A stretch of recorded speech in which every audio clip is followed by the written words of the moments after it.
संजय जी, आप बताइए ना कि सुप्रीम कोर्ट में इतना कुछ चल रहा है और ये नीट को लेके भी हुआ, पर एसआईआर को लेके इतना बड़ा फैसला आ हाँ, गया। उसी पे मैं आ रहा क्या था। किसके होश फाख्ता हुए?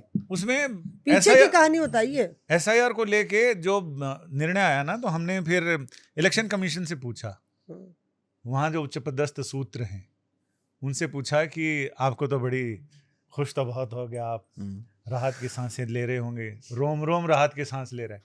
तो उनका कहना था हमें कोई आश्चर्य नहीं हुआ, क्योंकि हमें पता है कि हम कानून के हिसाब से थे, हम आरपी एक्ट के हिसाब से हमने काम किया है, संविधान में हमें जो अधिकार दिए उससे दिया है। जब हम इधर उधर गए नहीं तो फिर डर काहे का।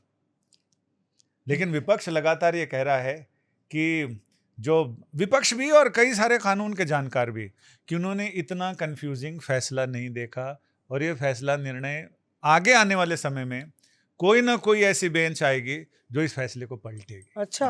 हाँ, ये कई वकील, उन्होंने हम लोगों से बातचीत में भी बोला, और उन्होंने ये भी कहा कि ये बहुत ही मतलब अच्छे फैसलों में नज़ीर नहीं समझ में आ रहा।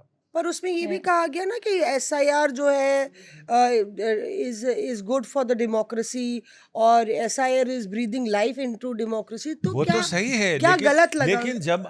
लेकिन जब आप डेमोक्रेसी की बात करते हैं और निर्वाचन आयोग कहता है कोई भी एक भी योग्य वोटर छूटे ना, अयोग्य वोटर जुटे ना, ऐसी विशुद्ध वो होनी चाहिए। उसमें 27 लाख तो सिर्फ बंगाल में, बाकी उत्तर प्रदेश में इतने लोग, बंगाल में तो लोग सीधा सीधा वोट देने से वंचित रह गए। उसमें कोर्ट ने बोला कुछ ऐसा नहीं, अगली बार दे देना। ओह अच्छा, इस बार नहीं होगा तो क्या, मतलब ये बात उठी थी। हाँ हाँ, तो और every उस समय vote कोर्ट ने counts। बोला कि अगली बार दे देना। ये एवरी वोट तो उसमें फिर इसको लेकर लोगों में सवाल है कि जहां लोकतंत्र की इतनी बड़ी बड़ी और गहरी बातें हो रही हैं, वहां पर एक बड़े तबके को या तो आप कहते कि इस बार दे लो, अगली बार जब तुम्हारा एसआईआर में डिसाइड हो जाएगा कि तुम हो योग्य या नहीं हो तो फिर करो। लेकिन कोर्ट ने सीधा सीधा बोला कि क्या हो गया, अगली बार दे देना। तो विपक्षी दल क्या कर रहे हैं? लोग बहुत, तो इसी पे मैं जानना चाह रहा हूँ कि उधर क्या सुगबुगाहट है। नहीं, मतलब मैं कह रही हूँ विपक्षी बड़े बड़े वकील थे ना जो केस लड़ रहे थे। बड़े बड़े वकील तो हैं, लेकिन उनका यही कहना है कि इस फैसले के बाद अब क्या, सुप्रीम कोर्ट का तो सम्मान करते हैं, लेकिन सुप्रीम कोर्ट के फैसले को लेकर उनके मन में अभी भी ये चिंता है। और मुझे लग रहा है कि कुछ दिनों में रिव्यू के लिए आएंगे तो सही, बट रिव्यू का सिस्टम ये है कि सुप्रीम कोर्ट के रिव्यू पिटीशंस का इतिहास उलट के देख लीजिए, 99.99% से ज़्यादा ये है कि वो रिजेक्ट ही होती है, डिसमिस होती है, क्योंकि वही बेंच अपने ही निर्णय में अगर खामी बता दे तो फिर लोगों का कितना भरोसा रहेगा। लेकिन हाँ, कई बार ऐसा होता है कि एकदम वैलिड पॉइंट है और उनको लगता है कि हाँ इसमें संशोधन किया जा सकता है, तो होता है। लेकिन इन कानून के जानकारों को भरोसा कि आज नहीं तो निश्चय कल कोई ना कोई बेंच ऐसी आएगी जो इसका अलग से फिर पुनरीक्षण करेगी और उसमें फिर इसमें बदलाव आएगा, ये फैसला पलटा जाएगा एक दिन। कमीशन कितना तैयार था ये तो आपको उससे ही पता चलेगा कि यहाँ पे ऑर्डर आया और 10 मिनट के अंदर एक कमीशन द्वारा वीडियो जारी हो जाता है जिसके अंदर ये अपील की जाती है कि भाई अगर आप 18 साल से ज़्यादा के हैं तो फिर आप रजिस्टर कराइए, आइए और मतदान कीजिए और इंडियन डेमोक्रेसी को आप ज़्यादा स्ट्रेंथन कीजिए। तो कहीं ना कहीं कमीशन का ये मानना था कि, और तैयारी वो तो दिखी गई आपको, वहाँ पे ऑर्डर आया 10 मिनट के अंदर वीडियो जारी हो गया, तो वीडियो पहले से बना के रखा था कमीशन ने।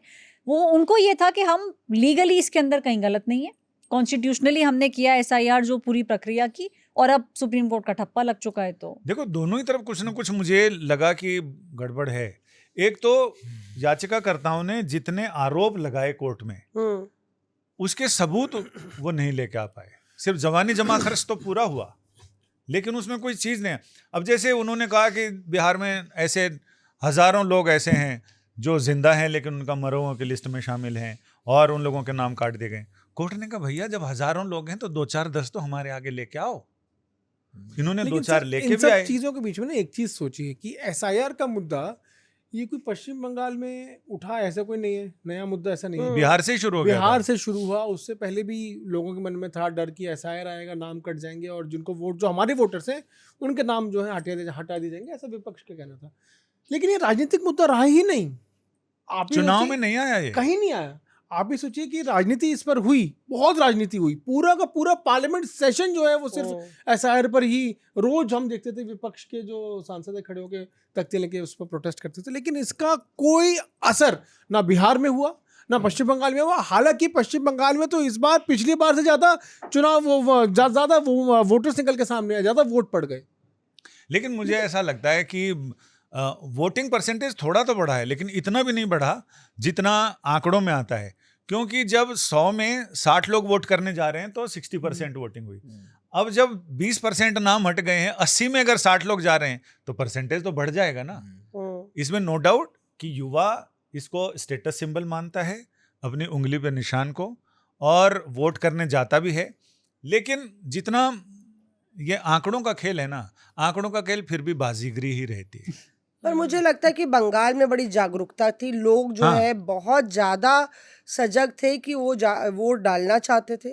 और हैट्स ऑफ, मतलब मैंने जो देखा, आंखों देखी मैं कह सकती हूँ कि वोटर्स तारीफ कर रहे थे पैरामिलिट्री फोर्सेस की, कि ये आपको पता है कि वहाँ पे कहा जा रहा है कि सबसे पहला वोट, मुझे कोई अधिकारी कह रहे थे कि आपको पता है वहाँ पे सबसे पहला वोट किसका पड़ा है हर एक बूथ पे। तो हमने कहा किसका पड़ा है? कहते गुंडे का। मैंने कहा गुंडे का? कहते हैं वो जिसके खिलाफ कोई एफआईआर नहीं थी या कोई बेलेबल कोई ऐसा केस नहीं था या चार्जेस नहीं थे, पर वो गुंडा है, सबको पता है वहाँ पे गुंडा है, वो डराना धमकाने का काम करता है घर घर जाके। दादा तो उसके वहाँ पैरामिलिट्री फोर्स गई एक रात पहले। नमस्ते सर, कल आप आके वोट डालिए, पैरामिलिट्री फोर्सेस आप आके वोट डालिए सर, और कल सुबह आ जाइएगा वोट डालने के लिए। तो वोट डालना है सर, या तो आप वोट डाल लीजिए या बताइए। हाँ वोट डालना है, तो सबसे पहले आप आ जाइएगा सुबह 7 बजे वोट डालने के लिए सर, क्योंकि हम तो कोई भी कानून व्यवस्था में खलल नहीं आने देंगे। कोई बड़ी घटना नहीं हुई। तो फिर उसके बाद वो पहुंचता है सुबह 7 बजे वोट डालने के लिए, हर बूथ बात में, ठीक है। गुंडा पहुंचता है वोट डालने के लिए, जैसे ही वोट डाल देता है, सर आइए ब्रेकफास्ट करने थाने।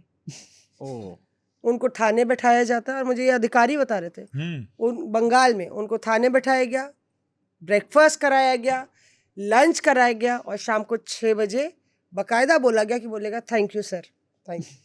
उनका एसआईआर कर दिया उन्होंने। यस सर, ऐसे किया सर, यस सर, लोकतंत्र का सर। और ऐसे ही नहीं, पखडंडी योजना चलाई। हाँ, तो पखडंडी हम पढ़ रहे थे कि ये नहीं कि रोड पे मार्चिंग चल रही हो, खेतों की पगडंडियों से गांव-गांव तक गए ये। तो फिर संजय जी, तो फिर तो वोट बढ़ेगा ही ना, जब लोग डरेंगे नहीं तो वोट बढ़ेगा। Reporters Off.